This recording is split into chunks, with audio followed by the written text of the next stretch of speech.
Hi, my name is Autumn Rose. You can call me Rose. We're going to read the story again because why not? I love this story.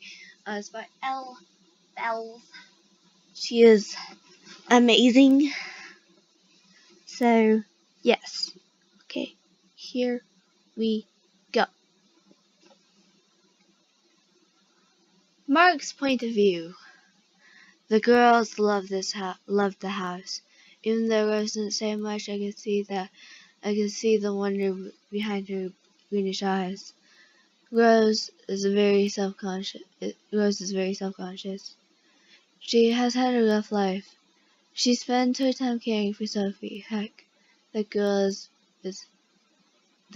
a better parent than I ever will be. She has never had the time to care for herself, and having two strangers look after her and her sister is clearly very strange for her. I've barely had a proper conversation with her yet. So I remember you liked combat. I suggested for some form of communication from her. Oh, yeah, she mumbled. I think I got something for you in the storage room that you might like then. I sat up and gestured for her to follow me. She shuffled silently behind me but she was also intrigued to see what it was. I opened the door and lifted a box filled room and opened the door to a box-filled room and grabbed a large, long box from the corner. I grabbed the heavy punching bag out of the box and hung it up. I had used the punching bag when I used to go to the gym a lot more. Her eyes widened when I stood back to look at it.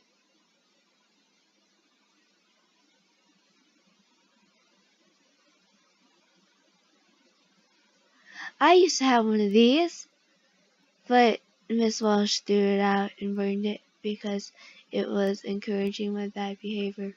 She spoke lessons sadly, like she had really liked the punching bag. Well, why don't you give it a try? I asked, handing her the gloves. I took one of them and stared back up at me. Do you have the hand tape? Do you have the hand tape instead? Hand tapes. Okay. She asked me, and it goes like a little description what it was. I think so. I said, looking in the box and producing all of the tape. She took it and began to wrap her hands quickly and skillfully, like she had done it many times.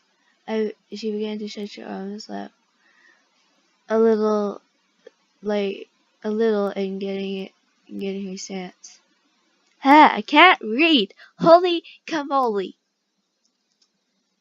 She looked at me, making sure it was okay, and I gave her a reassuring nod. She began to tackle the punching bag, punch after punch, throwing some kicks in as well. She threw hooks and crossovers like a pro. Each kick looked like it would leave a lot of damage if the bag was a person. With each blow, she gave out a small grunt that Jack had heard from the other room. Whoa! That looks terrifying, Jack mocked as he stared into the doorway. Russ finished up and looked at him and laughed a little. I haven't heard her laugh in a while. Seriously, where did you learn to fight like that? Jack still wheeled. Oh, I just taught myself, huh? She said, looking to her feet. Wow, I said. She could have taught herself. How could she have taught herself that?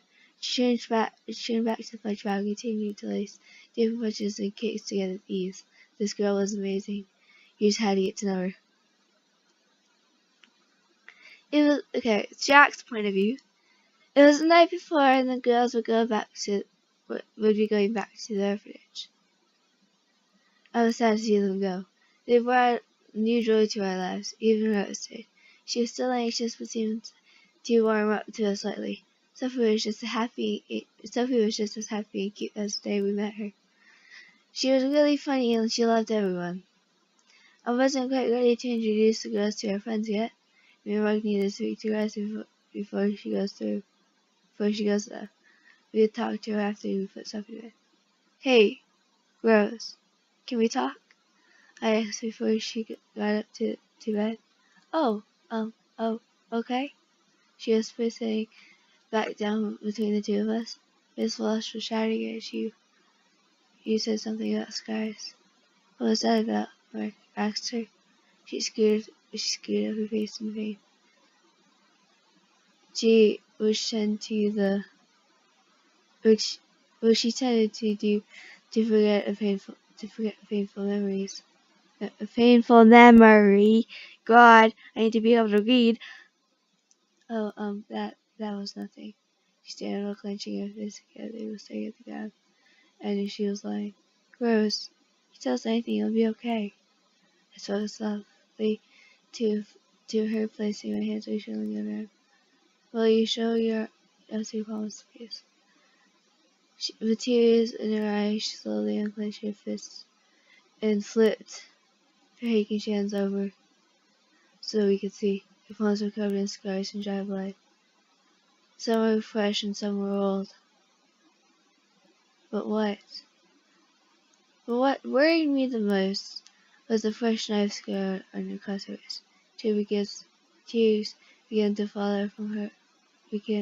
Tears began to fall from her eyes and staining her clothes.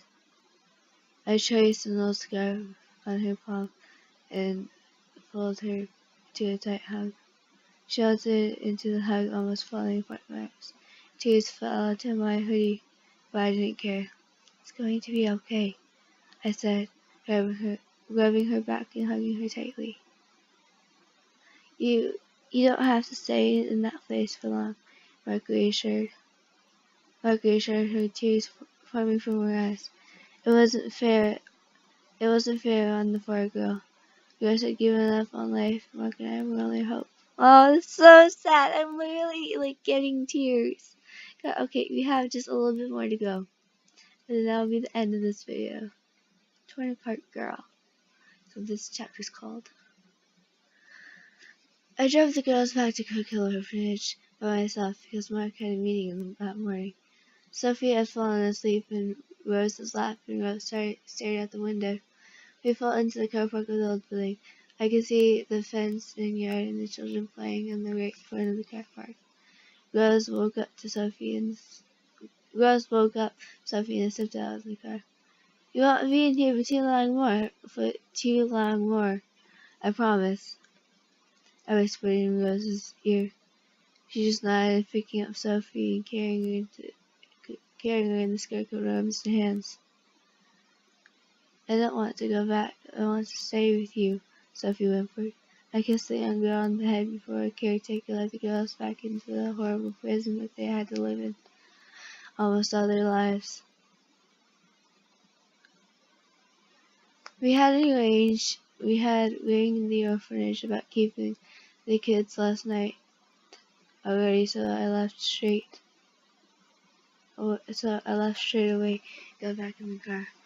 The kids were playing in the yard in front of the car park, as far as talking to a couple other girls. Suddenly the girls had pushed her on the floor and said something to her. Then the kids who stood behind the mean girls surrounded Rose and began to kick and stomp her. Rose crawled away. I got up and began to run into the building, tears streaming from my face. I got out of the car and ran into the old building once again. Oh god, this is such a sad chapter. Oh my god. This whole story's sad, but it's so good. I just want to be happy. We'll get to the happy part soon, I guess. It took me 9 minutes and 30 seconds to read this page. Jeez, I am a slow reader, but at least you can understand me because my friends they read and they're like blah, blah, blah, blah, and you're like, yeah, well, what? So yeah, okay, well, that's it. Bye.